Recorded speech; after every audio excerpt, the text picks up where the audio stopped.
So hi everyone, Elaine is my name, and today I am on my podcast. I'm joined by Dr. Billy Ralph and Dr. Pat Morrissey. Dr. Billy Ralph is a general practitioner based in Wexford.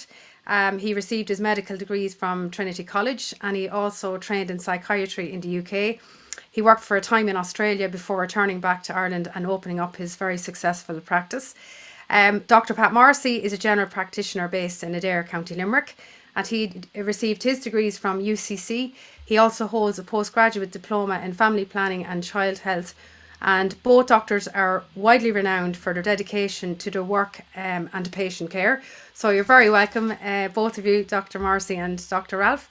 And the reason why I've invited you on to this podcast today is because, there's with the lack of information there is out there at the moment around COVID-19 injections or vaccines, whatever people want to call them. I just thought it would be very, very good. Say, as from a lay person's perspective, what I witnessed in 2020 was not very many people getting sick. I genuinely don't know anybody who died of COVID-19 as just COVID-19 on their death certificate. The one or two people who I did know of who passed would have had, comorbidities. They would have been sick, had other illnesses. But since 2021, again, as a lay person, I have witnessed a lot more people are being sick. I see a lot more family, friends sick with different ailments, whether that's respiratory problems that are not healing, a few, irregular heartbeats. There's a lot, but so I just really wanted to reach out to Irish doctors to see what you're experiencing within your own practice. And and we can move on from there. Just if I could get a little bit of a feel, and I'm not obviously expecting specific details, but just generally, maybe Dr. Morrissey, you could start and tell us what you've experienced since these vaccines or injections have come onto the market. Thanks, Elaine, for having me on, and hello, Billy down in Wexford. Um, so, yeah, I'm in practice over 20 years, and since 2020, obviously the world of medicine and the world in general has changed a lot.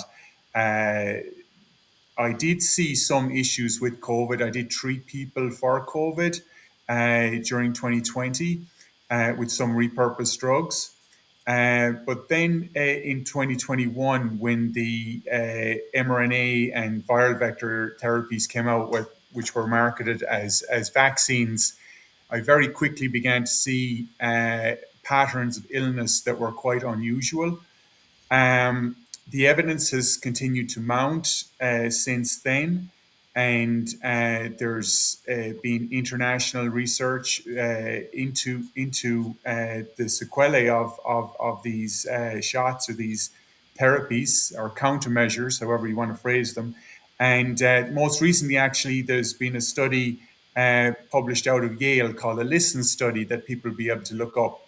And it looks like the mainstream is finally beginning to characterize the illnesses that people are getting as a result of taking the shots. So they can present in many different ways, sort of typical sort of post-viral fatigue type scenarios, chronic fatigue, poor exercise tolerance, brain fog. And then you've got more serious manifestations with autoimmune diseases, new autoimmune diseases, flares of autoimmune disease, um, strokes, bleeds in the brain, clots in the brain, famously associated with the Janssen and the AstraZeneca variants, which have subsequently been pulled off the market. The cardiovascular manifestations are well recognized as well, with a massive increase in rates of myocarditis, but all sorts of cardiovascular disease rates are increasing with acceleration of ischemic heart disease. I'm seeing increasing numbers of my patients requiring stents, bypasses at increasingly younger ages. And then more tenuously initially, but now the evidence is gathering uh, fast and furious in relation to cancers and how they're linked to the shots. And we actually understand the mechanisms, and we can talk about that as our conversation flows. But we actually understand the mechanisms by which these shots are causing cancer. We understand the mechanism by which they're causing increased cardiovascular outcomes and the neurological and autoimmune issues as well. So I've thrown a lot in there, but I'm seeing it all. It's there's a lot of sick people out there. Um, some of these people are making the connection with taking the shots. Many of them are not. But the mainstream has very little to offer them in many instances, uh, because they're presenting with very difficult problems. So I'll hand it back to you, Elaine or Billy, now. Okay, that's brilliant. Thanks for that. And yeah, like you say, that list you have there, there's a lot of people telling me they're feeling all of, those the brain fog. And again, respiratory is huge. The heart, cancers, tumors, kind of thing. Um, so I'm not really surprised, but it's good to hear, from a, I'm not qualified, or I don't have any experience in that area. So it's actually good, refreshing to hear it from a professional. So over to you, Dr. Ralph, if you'd like to give us your feedback on what you're experiencing. My experience is very similar to Pat's. From the outset, we're seeing people with respiratory illnesses, and this was obviously going into late spring, summer, which we don't normally see that level. And like Pat, I used repurposed medication, but also in January of that year, I used vitamin D for most of my elderly patients because the evidence for vitamin D protecting specifically the innate immune system is very strong. It's so strong that actually when we look at how effective medication is, we use this thing called numbers needed to treat. It's also very similar to the absolute risk reduction. So the numbers needed to treat, if you give an elderly person the flu vaccine, keep them out of hospital, I think the numbers are somewhere between 200 and 1,000 is needed to vaccinate them in order to keep one person from having an event. Now, my understanding is that for vitamin D, those numbers needed to treat are between 200 and 300. So in a way, optimizing vitamin D, I would imagine, is cheaper, safer, if we did that in the entire elderly population. So I did that in January. Used repurposed drugs for sick people. And then when it came to the vaccines, I advocated the vaccines for the elderly population, the most vulnerable population, not for anybody under the age of 60. And I used them. I did try to dissuade people whom I knew had COVID from getting the vaccine. They didn't need it. I mean, they'd been exposed. They had natural immunity. But I think the propaganda and the fear propaganda was so strong that they took it anyway. But what's interesting is since then, as Pat said, there's been a huge amount of evidence accumulated. And we're in a small group. We've been in a small group supporting each other for the last 5 years. And that group initially was quite isolated, as we were isolated as individuals. But that group has got bigger from a point of view of connections internationally. And we're now connected all over the world with people. But what's quite astonishing, absolutely astonishing, is that the people we're connected with are highly reputable scientists and clinicians, all of whom have gone from this highly reputable career with multiple accolades to overnight being all quacks, which, obviously clearly that's not possible. So, but what's incredible is that we can have these conversations between our small group or extended out into these larger groups, and we get quite a clear picture of what's been evolving over the last few years. But when we come back into Ireland, it's like bloody Alice falling down the wishing well, where we fall into this weird closed off world where nobody wants to talk. And I'm talking about the Irish medical profession. They don't want to talk about it. They don't want to even discuss it. I was at a CME meeting a few weeks ago, and the subject was the early detection of cancer. And the day before, The Independent had published The Irish Cancer Society's figures saying that from 2022's figures, which is quite interesting because 2022 are the last published group of figures for the Irish Cancer Society and the Irish Cancer Registry. Why it's 22, I don't know, because obviously we're in 25. But that we had the second highest rates of cancers in Europe. Now, I brought this up at the CME meeting. Complete silence. Phew. Oh well, that's terrible. No, no suggestions as to why. Now, if you think about it, we've got a why should we have high rates of cancer? We're a high GDP country. I know a lot of that GDP is corporation tax, but we're still a high GDP country, and we have 85% of the population under the age of 65. Therefore, the majority of the population are not in the kind of cancer age groups. So why do we have this? Nobody's discussing it. You can't discuss. We can discuss it in our small group, but nobody can discuss it. So the two numbers I wanted people to think about is that 10% or less. That's the staff who provide a lot of care in our community won't take this product. Now, what we hear is we're still hearing, oh, it's still safe and effective. And you see on the HSE's website the age groups that it's recommended for, including pregnant women. Now, the other number I want people to remember is the number 5.7 million. And that's the number of recordings on the WHO's own website. They have a website called VigiAccess. And you can put the name of any drug into the box, and it'll give you the number of reported adverse events during the duration of that drug. So, for instance, penicillin is about 170,000, but that's a 50-year record.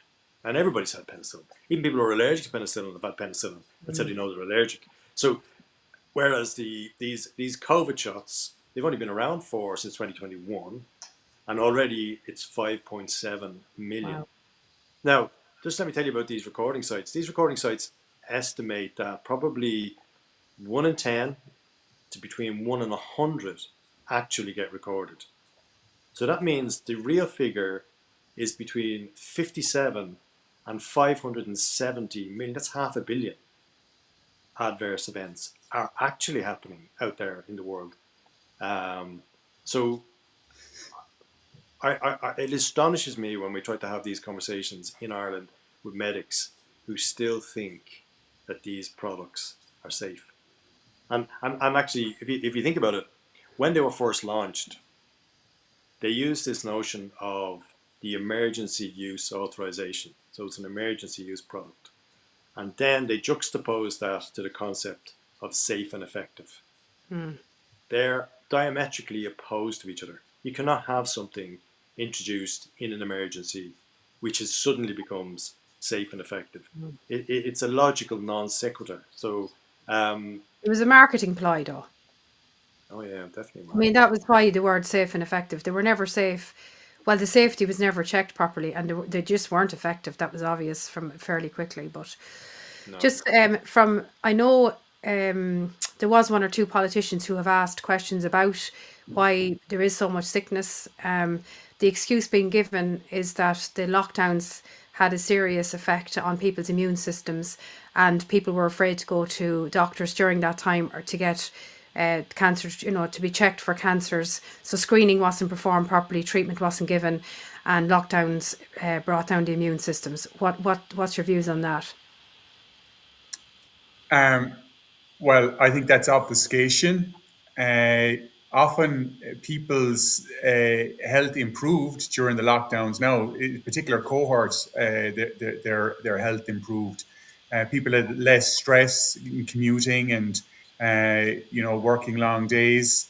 They were making more banana bread and taking long walks and such and such. But yeah, it was very stressful for other people, to be sure, and screenings were missed. But that doesn't explain the rise in the whole plethora of disease conditions that we've talked about. You could say that maybe there'd be a rise in breast cancers or maybe colon cancers if people were missing their screenings.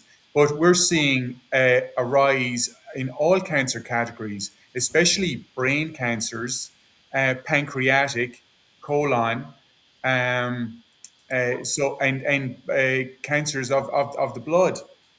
So this explanation or excuse that the authorities come up with, that people miss their screenings, just doesn't hold water. No, I'd agree, but again, there were the answers that were thrown out. Um, would you both have an opinion on? Again, this is to try and I know it's a mass question. It's a much more difficult question to answer. But did everyone get the vaccine?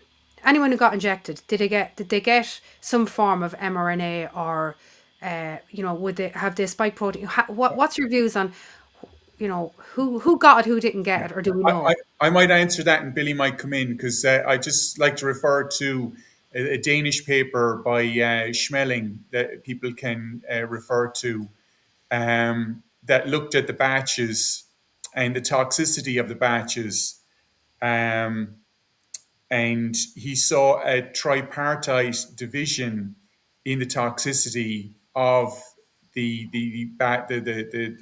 COVID shot vaccines. Um, about 5% of the batches led to something like 80% of the serious adverse effects, and about 60 to 65% were associated with hardly any toxicity. And then there was a middle of the road group that had about 20-25% of the toxicity. So there was a separate, a quite separate lines on the graph, and that would make one suspicious that there was some planning or coordination involved, because if it was just poor production and quality assurance on the product, then it should have been just a scatter, a complete scatter, no pattern. But there does seem that there was this distinct pattern of a variable toxicity. Now, maybe somebody might make the argument that certain batches coming from certain factories were produced in a much better quality, and in other places they were much lower. But there's a positive and a negative to this. The positive is that many people got very innocuous injections. So people should not be thinking that there's something terrible is going to happen to them all the time. If they didn't feel seriously unwell after getting the shot, and they haven't manifested any significant health issues to this point, I think they're pretty much in the clear. But if people did feel quite unwell, and lots of my patients would report that they felt quite unwell, they had to take to bed, they had to take time off work. Um, those people, we have to be more cautious about them, maybe more proactive with them. Um, so I'd be interested to hear what Billy has to say about it now Yeah. as well. Yeah, I'm not as optimistic as Pat.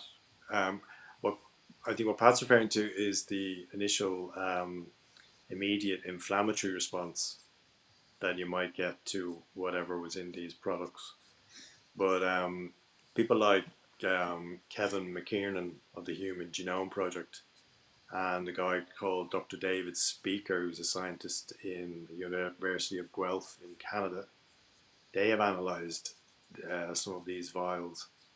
And what they found has, from a long-term perspective, much more concerning than the initial inflammatory response that people might get.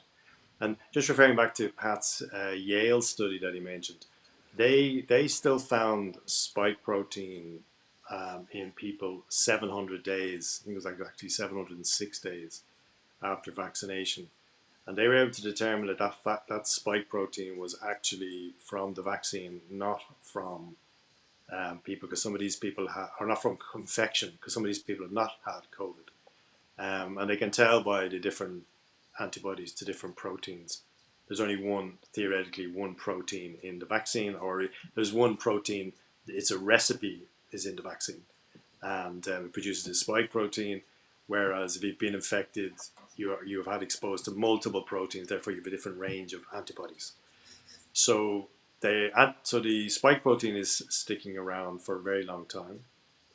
There's some evidence to suggest that spike protein itself damages a group of what's called tumor suppressor genes called P53.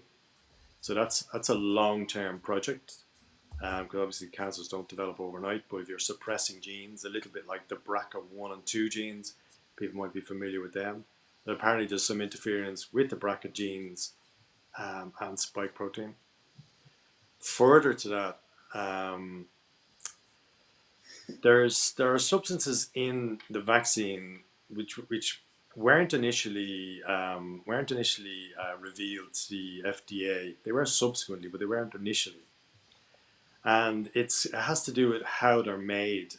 There are large lengths of bacterial DNA in these vaccines that are not supposed to be there, or at least the FDA gave approval for tiny, tiny amounts of them. So we say 10 nanograms per dose was the FDA's approval. Analysis by at least 5 independent laboratories have shown that the actual levels of bacterial DNA in these vaccines is hundreds of times higher than that. Not just a little bit, but hundreds of times. Now, one of the arguments that's been given is that, and the HPRA, in a Freedom of Information Act request from myself and our group, they said, "Oh well, we know about the strands of DNA, but they're tiny and they're insignificant." Well, they're not tiny and they're not insignificant. As a matter of fact, we don't actually know what they'll be doing. And they also said that they'd be broken down by the body because it's referred to as naked DNA. Now, that actually doesn't happen because the DNA is not naked DNA, it's inside the lipid nanoparticle, which means it gets inside the human cell. And then theoretically, that can go inside the human nucleus and incorporate into the human genome. There's some evidence from a guy called Alden et al. That now this is not evidence from in human bodies. This is evidence cells in a petri dish, but after exposure to these mRNA products, the genetic material was found inside the nucleus, which means it becomes part of the genetic material.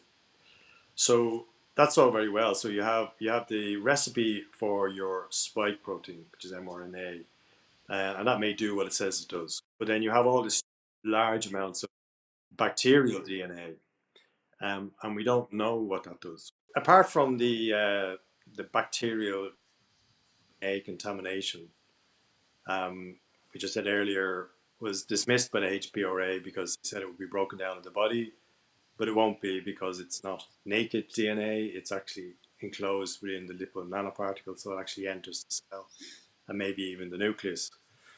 Now, something that would facilitate it entering the nucleus and entering genetic material of human beings was found by Dr. David Speaker from the University of Guelph in Canada, and it's part of a virus called simian virus 40. Now, simian virus 40 is used in genetic therapies where you actually want to get a piece of genetic material to incorporate into the human genome so that it makes the protein that the person is missing. But the initial advertising for this product indicated that this would not this genetic material would not enter the human genome, and they seem to be quite adamant. Even the HPRA are quite adamant that it won't enter the human genome. But Alden et al. In a paper a few years ago showed that when you apply this mRNA substance to human cells in a petri dish, now not in actual humans, it immediately enters into the human genome. But the HPRA have denied that it does this. So they're aware of all of these possibilities, but they just keep denying them or batting them away. So the problem with the SV40 promoter sequence is that if it incorporates foreign genetic material into our genome, what is it incorporating into? What does this code for, this genetic material? And one of the concerns is that some of this genetic material is synthetic genetic material from an area of called xenobiology. Um, and xenobiology, it's called xenobiology because one of the bases that's used is this odd substance called N1 methyl pseudouridine, and it replaces the normal base called uridine. And they do that so supposedly the product lasts longer in the cell, makes more spike protein, therefore more antibodies, therefore the person's theoretically protected more. Now, whether it does that or not, I don't know. But what it certainly does do is that if you put pseudouridine onto a piece of genetic material, when it's being read by whatever cell is reading it, it makes errors. It's called frame shifting. So you then get these strings of proteins made up of strings of amino acids, which are all out of sequence. Now, if they're all out of sequence or in an odd sequence, you don't know actually what the protein is that you're producing. And it won't be the spike protein, it'll be something unknown. And therefore, what does the human body do with that? Well, it creates an inflammatory process, but what else happens? What happens to the genetic material? And when it codes for a weird protein, what does that protein do inside the cell? What does it do when it gets outside the cell? So all of this stuff is there is a theoretical element to it, but the findings, of the N-methyl pseudouridine, that's not theoretical, that's there. The finding of the SV40 promoter enhancer sequence, that's even being acknowledged by the HPRA, that's there. The bacterial DNA, way in excess of the allowed amount by the FDA and subsequently the EMA, the European Medicines Agency. That's been found in every vial that's been tested across 5 different independent laboratories. So I am not so confident that people, even if they're a number of years removed from their actual shots, and even if they only got 2, what genetic material do they now have in probably the vast majority of cells of their body? Because again, that was one of the other lies, is that when you inject into the deltoid muscle of the shoulder, it would just stay there. It wouldn't move anywhere, just stay there in the shoulder. And it would do what it's supposed to do. And then it would all go away and we'd all be protected. But it doesn't do that. It goes everywhere. And it produces, as we said, from the Yale study, spike protein for up to 2 years. So really, it is an enormous mess.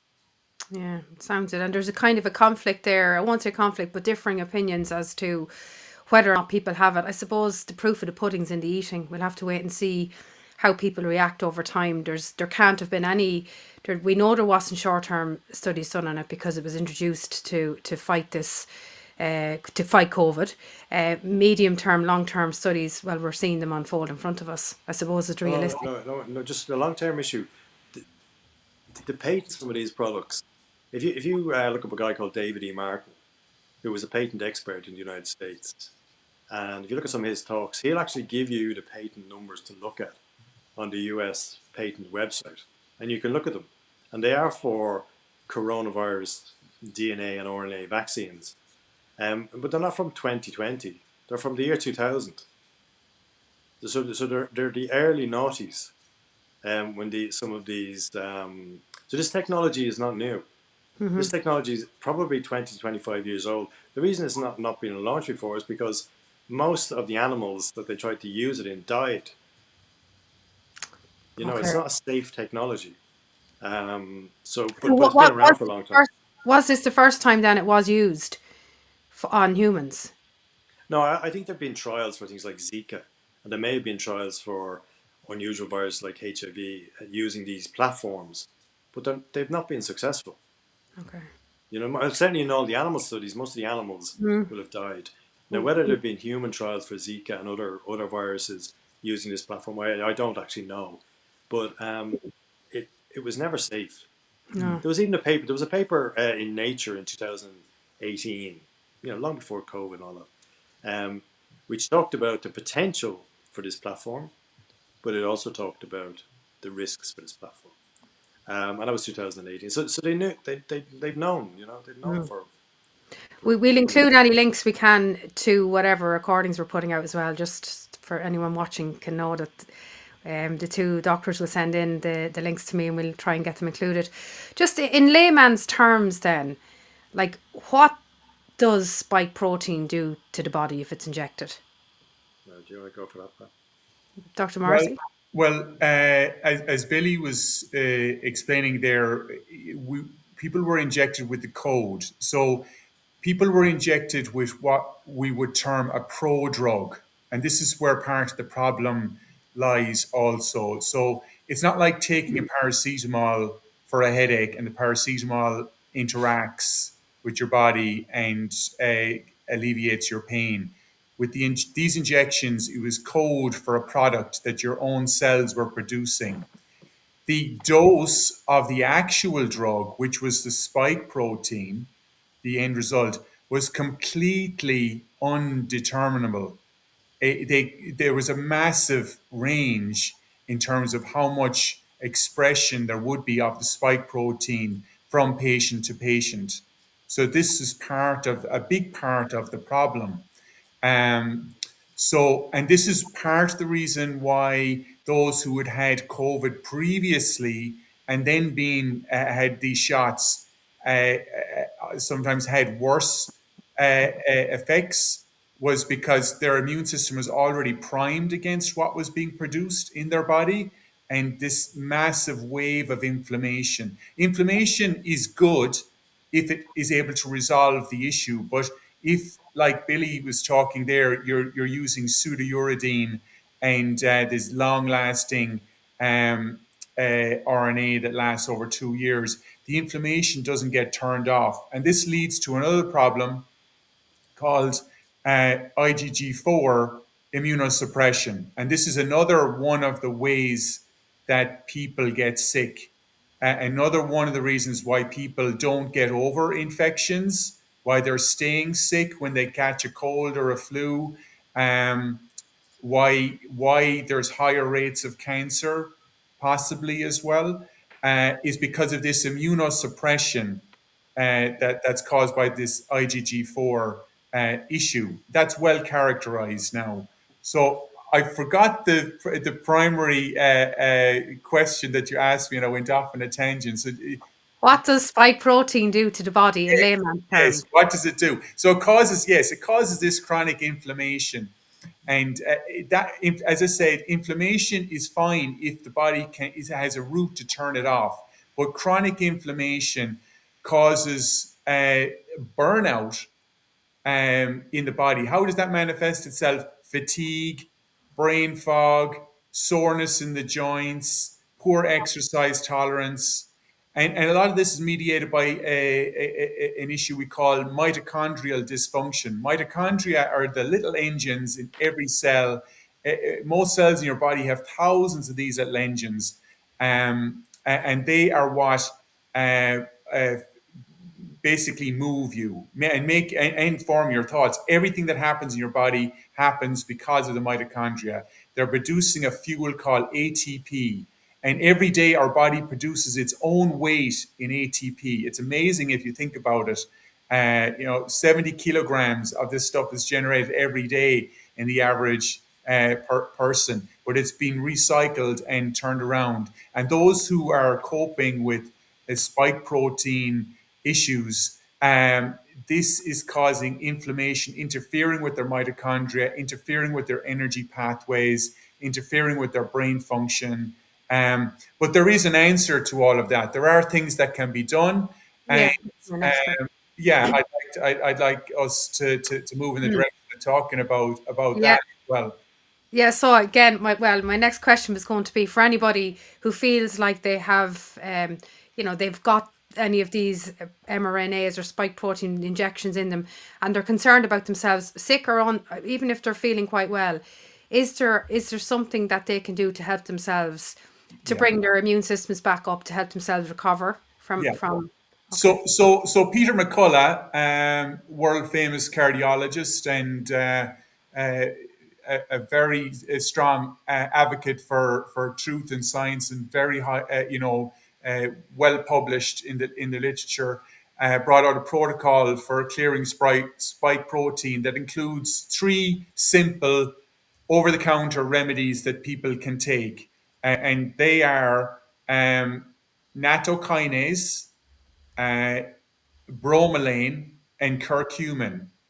Now, these three compounds, um, they all come from food, actually, and they all do slightly different things. The nattokinase is probably the most important from my perspective, and it's the one that I would think is most effective of getting rid of the spike protein.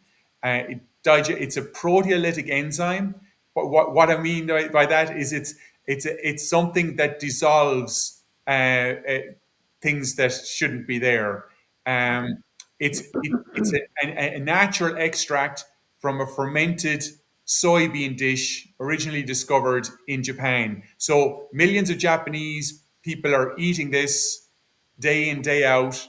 Apparently, it's quite an acquired taste, but millions of Japanese people like it, and they're perfectly healthy taking this. And it's formulated in the form of a medicine in nattokinase capsules. Now, the question then is the dosage. I recommend 4,000 units at night on an empty stomach to people who ask me about it. But some people are dosing up to 10,000 units at night. The only word of caution I would add there is you need to discuss it with your doctor if you are on any other type of blood thinner. So if you were on a anticoagulant medication like apixaban, rivaroxaban, aspirin, clopidogrel, warfarin, have a chat with your doctor first before you start deciding to take it yourself. Um, it's not that you can't use it with those, but you have to have that conversation. Um, and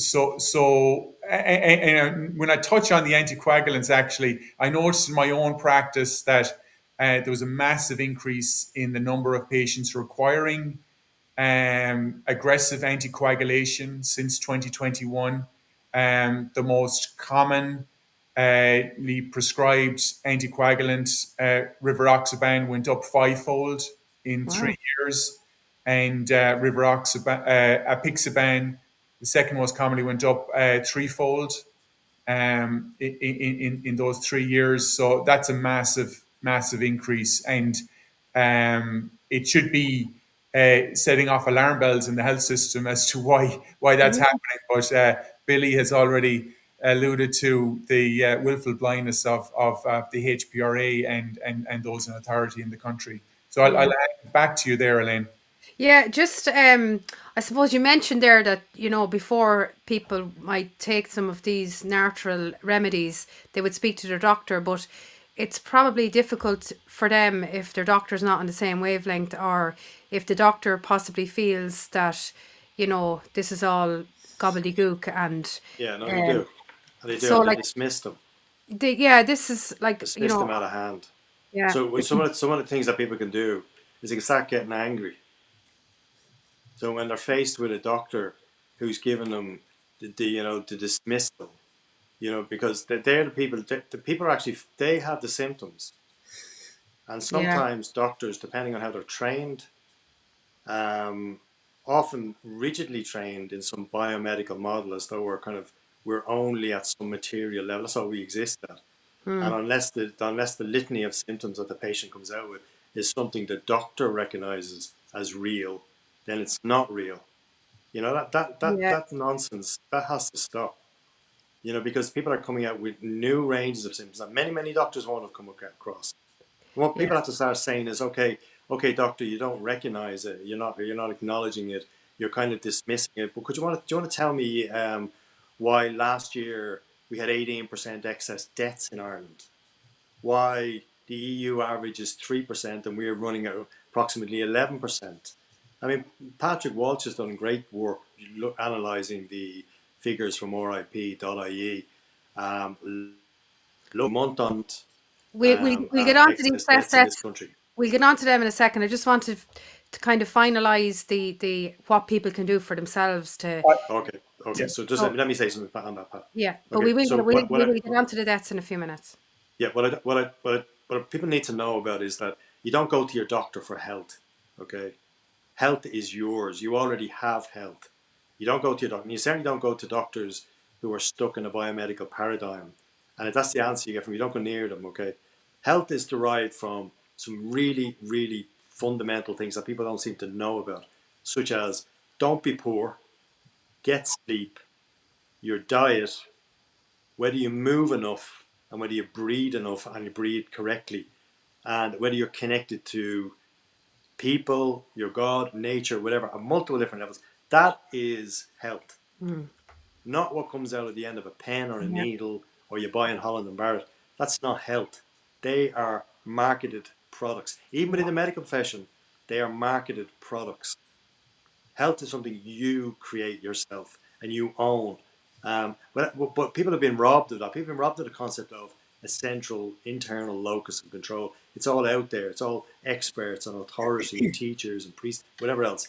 Yeah. They need to start with themselves, Yeah. owning their own health, and then they can go down and look at various strategies. Sorry. I would agree. And Dr. Ralph, just on that, people spend years of their lives making themselves sick and they walk into a GP and they want a tablet to magically fix it. It was one of the things that really got me in 2021 when they brought out this drug because, I exercise regularly. I drink plenty of water. I do some form of meditation every day. I would have what I would consider to be a very healthy lifestyle. And I kept thinking, why would anybody who has looked after their health to this degree decide to participate in something when I didn't know enough about it at all? There was no information. Purposely, there was no information out there for people. So you're 100% correct. I think people need to take ownership. And I'm not going to say people have become lazy, but they have handed over a lot of their personal power, I suppose, in relation to their health, over to what they class as professionals. Whereas years ago, GPs would ask you, "How's your home life? Is everything all right? How's your are you stressed out? Are you studying? What are you doing?" So there was a lot more. There was a bigger picture. It wasn't just, like you say, marketing pharmaceuticals. Basically, is what the whole industry, not the whole industry, some of the industry has become, and it's to find good people, good doctors like yourselves, and to form a relationship. I think that's vitally important. Because I know you don't want to be busy giving out tablets. You want to be encouraging and helping people to be healthy. That's the whole idea. Sorry, Dr. Morrissey, you want to jump in there? Oh yeah, no, I agree wholeheartedly with what Billy is saying there in terms of a lifestyle approach to health, and health is something people have lost their agency, and I am frustrated when as you say, people just want a pill for every ill. Um, and I completely the opposite. People might say, "Oh, Doctor Google says that," or "Doctor Google says that." But I don't mind if people bring their own research to the table. It just helps the conversation, and it lets me know where they're starting at or what they're thinking. I don't have a problem with that. But yes, we mentioned a few compounds that can be helpful. As I said, they're derived from food. You can get a lot of, good food is the basis of good health. Let Mm-hmm. food be your medicine and medicine be your food. Um, but also exercise, fresh air, community, spiritual enrichment, and all that. Um, there is a good resource if people want to look it up. The Independent Medical Alliance. I'm linked in with the Independent Medical Alliance. Dr. Paul Marek and Dr. Pierre Corey were instrumental in setting it up in the United States. It's now an international organization. This is part of the network of that Billy is part of as well. So we're feeding back information. The advice is constantly being updated. So if people want to check out their website, hopefully we'll have the link uh, below that they can check out, and that can start their research in a certain direction. There are other compounds that are helpful for people. People are presenting with different issues, and some of those approaches may be appropriate for them. I won't go into them here, but they are, drugs that can be prescribed, or other interventions like red light therapy or hyperbaric therapy, or there's different things that can be fasting, and how you go about fasting. Fasting can be a very powerful tool in helping people. I've seen people with long COVID make significant inroads in improving their health. incorporating fasting as part of a wider strategy. Okay, brilliant. Just before again we move on to excess deaths, can we just touch on the repurposed drugs, ivermectin, hydroxychloroquine, those type of drugs? Um, what's your views on them? Are they useful? Were they purposely pushed to one side so that the emergency the emergency drugs were brought in? Like, what's your opinions on ivermectin, hydroxychloroquine, and other and vitamin D? Okay, I'll give people an Yeah, go example. ahead. Right. So prior to COVID, ivermectin was used predominantly in nursing homes to treat scabies because it's convenient. You don't have to lather distressed elderly people from head to toe in cream twice in a week. You just give them ivermectin. That's very effective. Now it's been around for, I think it's 60 years. Very, very safe and very, very effective. Billions of doses worldwide have been used. So when it was being used in nursing homes, it was probably costing cents, if not a couple of euros. I remember asking my vet about I gave him a specific dose, and I said, "Oh, how much would it be if I was to buy X amount of ivermectin, given the dose?" And he said, "Oh, about €2." I said, "Oh, that's very interesting." Um, During COVID, that same €2 medication was €400, sometimes higher. And I couldn't believe it until I spoke to a couple of pharmacists, and they said actually it wasn't at the retail end it was at the wholesale end that these drugs have been suddenly bumped up to this astronomical price. Um, Now, I have not come across a very, very old generic substance that's gone, of multiples increase in price overnight. So you have to ask yourself, why did they do that? And then the only other thing was there was a very interesting meta-analysis, which is basically the way in which science tries to compound bits of evidence into a big chunky piece of evidence that you can say it works or it doesn't work. There was a meta-analysis filed by Dr. Tess Lowry in the UK, which showed these drugs, both hydroxychloroquine, well, the meta-analysis of ivermectin said it was worthwhile using because the evidence was in favor, right? Now, we had a situation whereby we as GPs were receiving information from the Irish College of General Practitioners saying that this was a novel virus. It could kill 15% of those over the age of 80. There was no known treatment, so therefore don't bother. And don't even bother seeing them. You don't even need to listen to their chests. But here was a possibility of using a drug that was very well known and very safe. And even if it didn't work, even if it only had a placebo effect, why was there such massive resistance to this very safe, very simple product? Do you want to say anything on that, Pat? Yeah, I totally agree with you. And in relation to hydroxychloroquine, it's even more pointed because there was a paper from 2003. I was just trying to find it there, but the lead authors, Bergeron and Benjane, people would be able to find it, that showed that hydroxychloroquine was highly effective against SARS-CoV-1. And actually, Anthony Fauci knew about this article. So it's not surprising that that they came out so strongly against it, the use of hydroxychloroquine early on, because they were well aware of how effective it was against SARS-CoV-1, and SARS-CoV-2 was not that very different. And this was going to throw a spanner in the works of the rollout for the novel gene therapies that came in 2021. Uh, these came out under, as you said, Billy, an emergency use authorization. And an emergency use authorization is only applicable and valid if there is no alternative therapy available. And we knew that there was effective alternative therapies available. It was proven in the literature, and it was proven early in COVID, actually in East Asia. And there was Dr. Raoult in Marseille produced a series of he was well over 1,000 patients. He produced a paper. He was treating them with azithromycin as well, and zinc. So there was lots of evidence very early on in the pandemic that both hydroxychloroquine and ivermectin worked very well.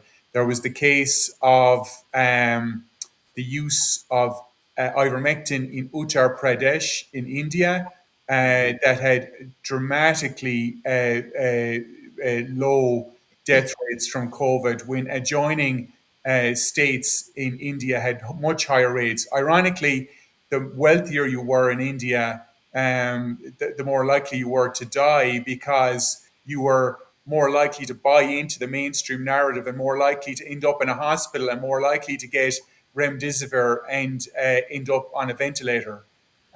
So if you were poor and were in a well-run part of India, as far as India goes, and they had ivermectin, then your chances of survival were very good. Brilliant. Thanks a million. Appreciate that. And so I suppose we have to move on to the elephant in the room now, and that is the excess deaths. I did a small bit of research into this early on, insofar as I wrote to the CSO. I requested to know how many deaths were actually recorded in Ireland in 2020 with just COVID-19 as on the death certificate, with no other sicknesses, no other illnesses. And they sent me back a report to say there was 61. Now I know there was a high increase in deaths in April of 2020 when they had moved a significant number of sick elderly people out of hospitals into nursing homes. They became overcrowded, etc. We all know what happened there. So there was a spike of about 1,000 extra deaths there, but overall the year spread out, and there was relatively no excess deaths in comparison to other years. And as I said, 61 people are recorded with only COVID-19 on the death certificates. Since 2021, I've done a small bit of research myself, but I would rather hear what both Dr. Billy Ralph and Dr. Pat Morrissey have to say in relation to these. If you'd like to speak first, maybe Pat Morrissey, and let us know what your experiences are, or what research you've done. In terms of the excess death Yeah, issue, yeah. yeah.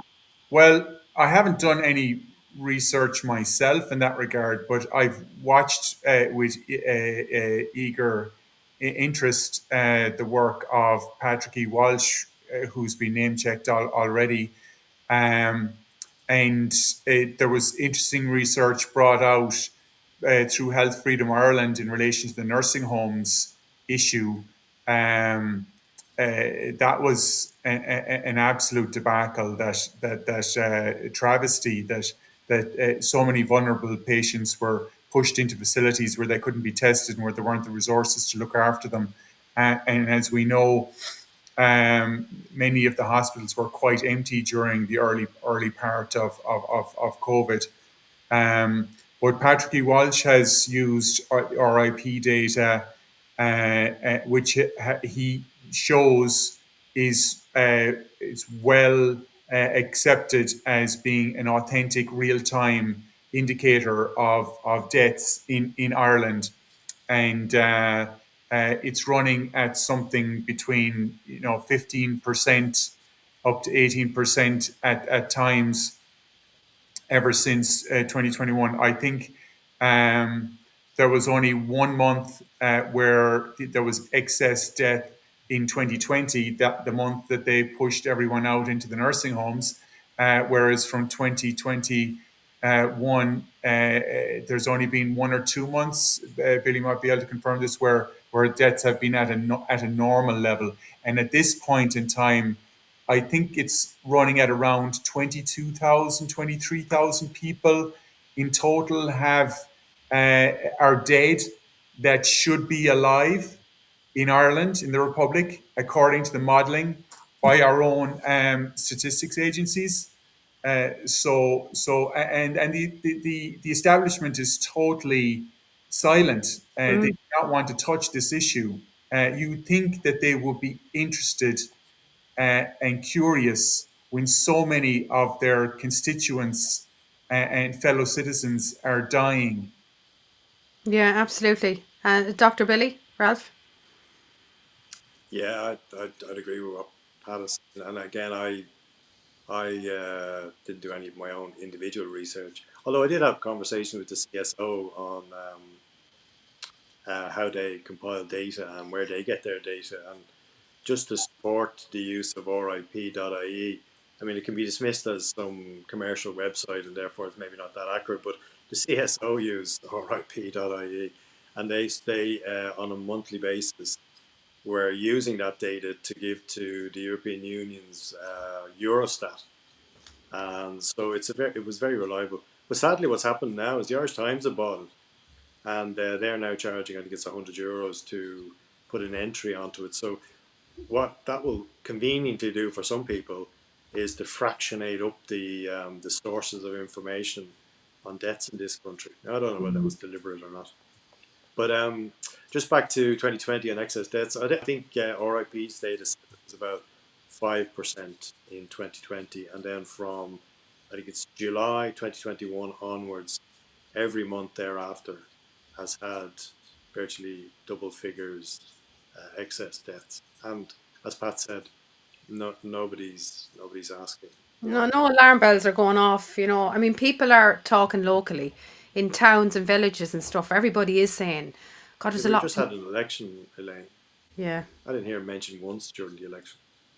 I No, mean, no. 22,000 people. If we, like that's kind of if the army came into Gorey and massacred everybody in Gorey, uh, Mm. people ask that's what you're talking about. You're talking about actually that's even more. That's Gorey's probably 12,000 people. So it's twice the size of Gorey.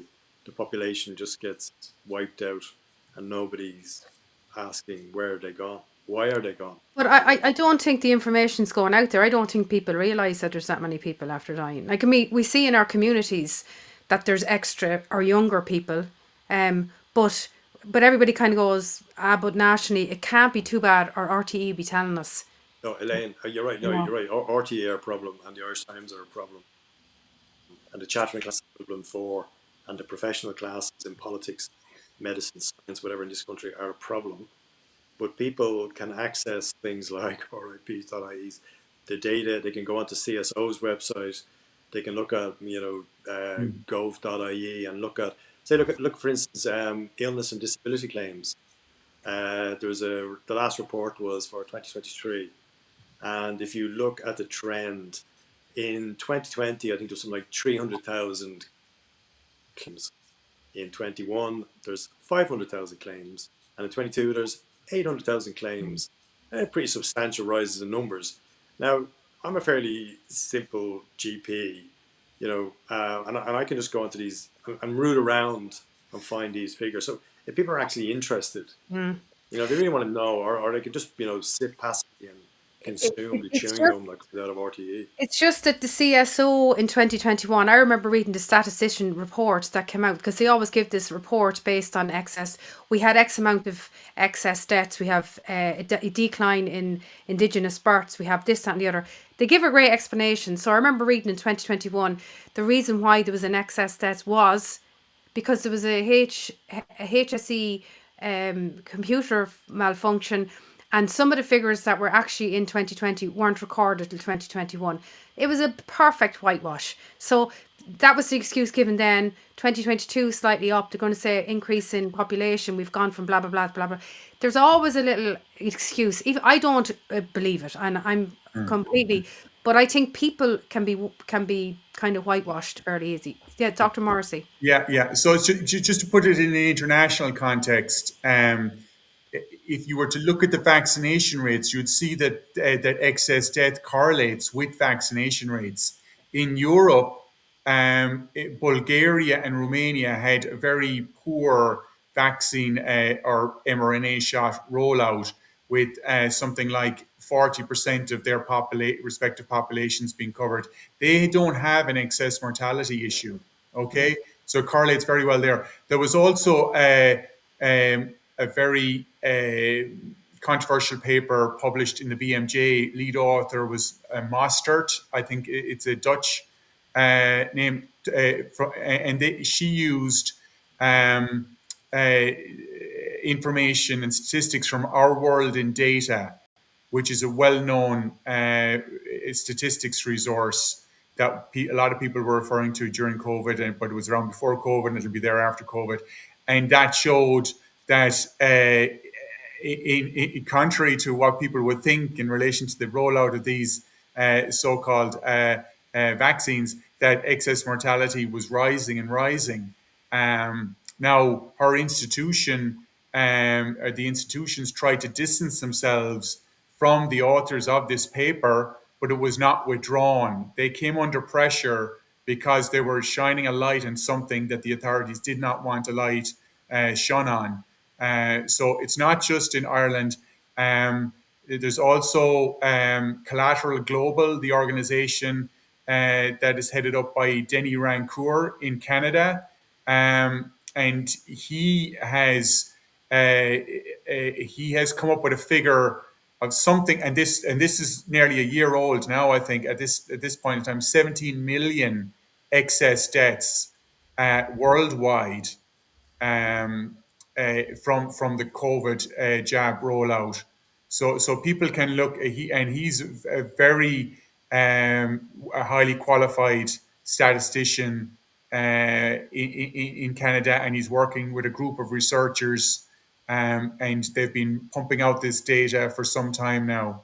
Ed Dowd, the financial gentleman who worked with BlackRock, um, he has done interesting research into death and disability. He brought out that book, Cause Unknown, talking about all the sudden deaths in 2021, 2022.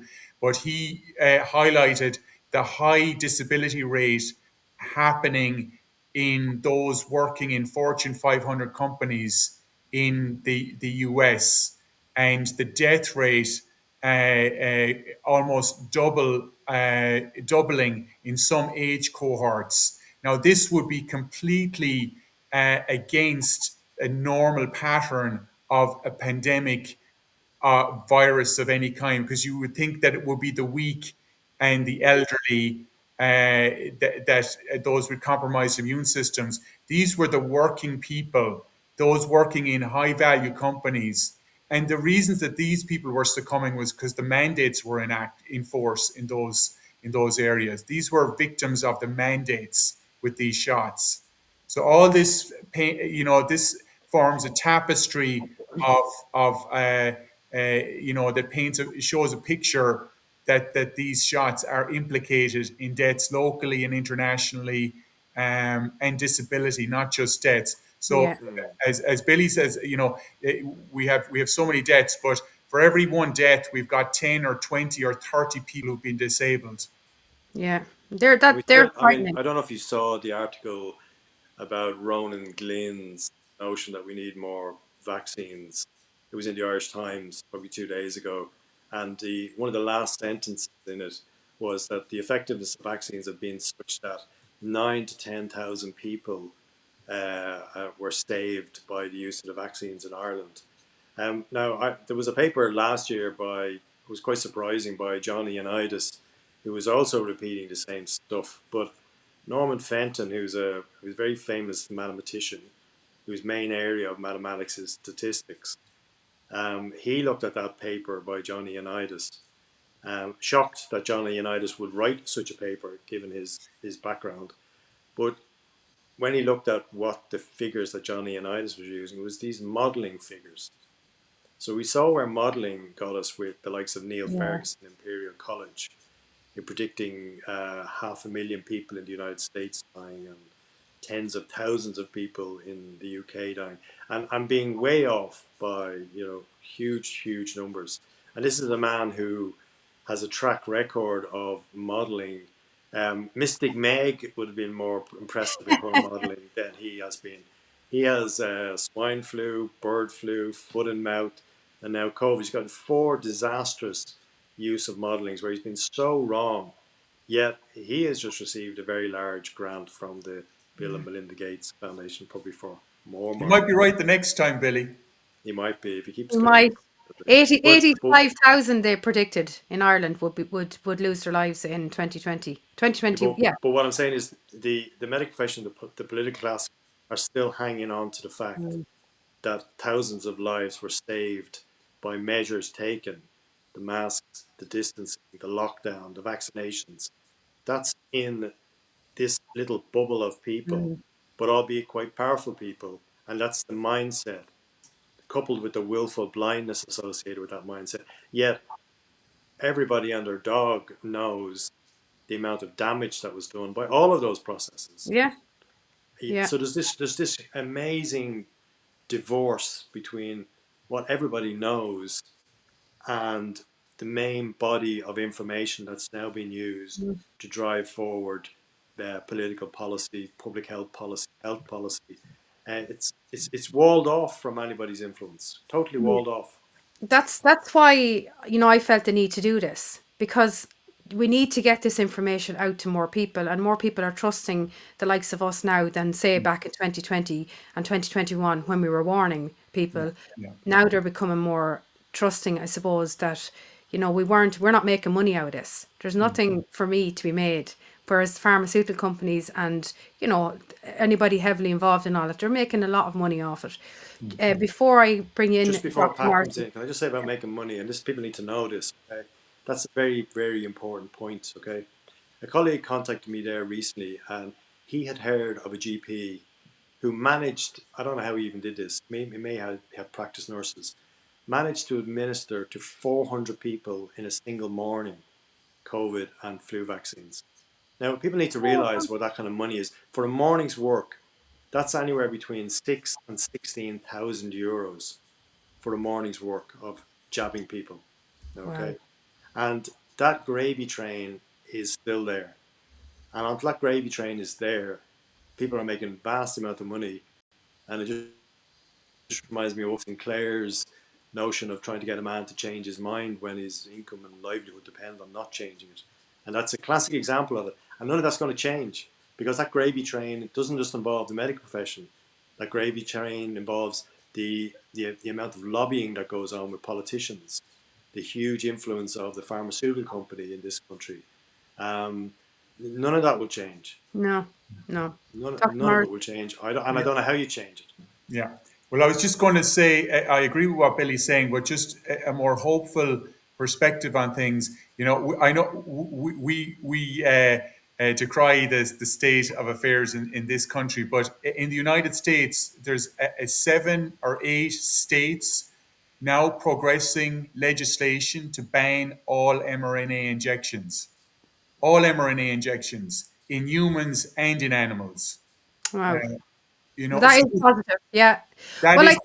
I think people have stopped themselves though. I mean, like all of anyone I'm speaking to, and even sick or well, and they're all saying, "I'm never getting another one. I'm never getting Yeah. another one." There's a serious amount of trust after being Yeah. lost in the health profession in this country, which is But unfortunate. yeah, but Oh, it's not just humans, and this is it may be a topic for another day. The UN want to push this overarching agenda called One Health, and we have um, a, a facility or a center. I think it's in UCD, a One Health facility, and the former head of NEFIT is now ensconced there, as far as I know. Or some of the former people involved in NEFIT are involved in that. But One Health involves any threat to human health or animal health or the biosphere at large is a threat to the whole. They're pushing this agenda of mRNA vaccinations in animals as well. So that's another front in this battle we have to be aware of. hmm. That they're going after the food chain as well, and people, you know, need to watch if there wasn't enough things moving parts in this debacle, this is another one that people need to look at, is the One Health aspect. Yeah, I would agree. Um, just before I ask, I was going to touch on the Roy Butler case, particularly with yourself, Dr. Morrissey. What was the figure you gave again there for the excess deaths from since 2021? Excess over 21, 22, 23 and 24. So we've 4 years. It's 22,000 and growing. 22,000. So that's over 5,000 a year. Yeah. Okay. Yeah, well, I wasn't aware of that figure, to be totally honest. So there you go. Yeah, so I know the Roy Butler case was up last year, and Dr. Morrissey, I think you had a particular interest in it. You were following it anyway, for sure.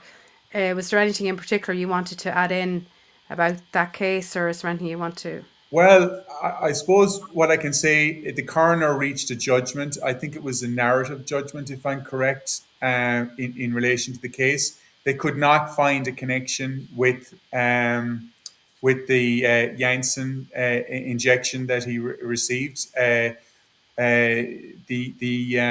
state pathologist, Margaret Bolster, said she was baffled about the case, and that was her own words.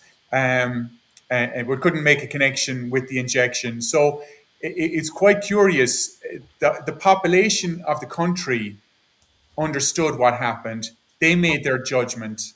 They know what happened.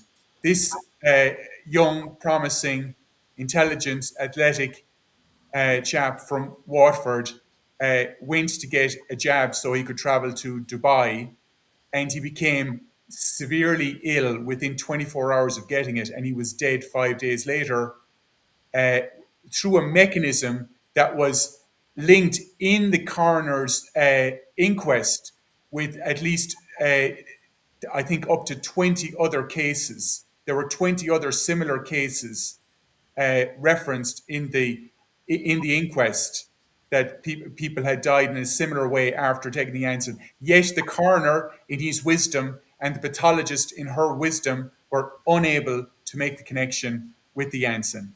So the mind boggles. It does. Gone are the days when you could connect something directly with something that you had received within a short period of time, and all of that. Science went out the window, basically, to a certain extent.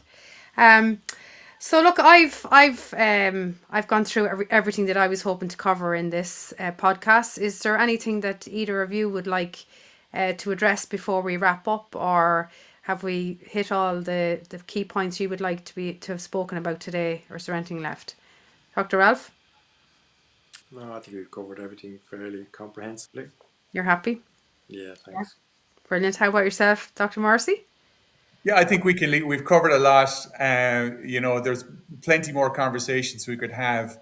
But I really enjoyed the chance to put out the information, and thanks very much for the opportunity, Elaine. No problem. No, I've enjoyed chatting to you. There's been a lot to churn over. It's extremely informative and interesting, and we will put it out there in the hope that people realise what has happened and is happening, and hopefully offer a little bit of reassurance. You cannot replace a healthy lifestyle. So hopefully people realise this, and again, hopefully anybody who feels they've been harmed, that they might get a little bit of solace from what they've heard today. I hope they do. Thanks very much. I really appreciate you taking the time to speak to me, and Thanks, Elaine. as always, yeah, very informative. Thanks very much. Dr. Billy Ralph and Dr. Pat Morrissey, thank you. Thank you. Thank you.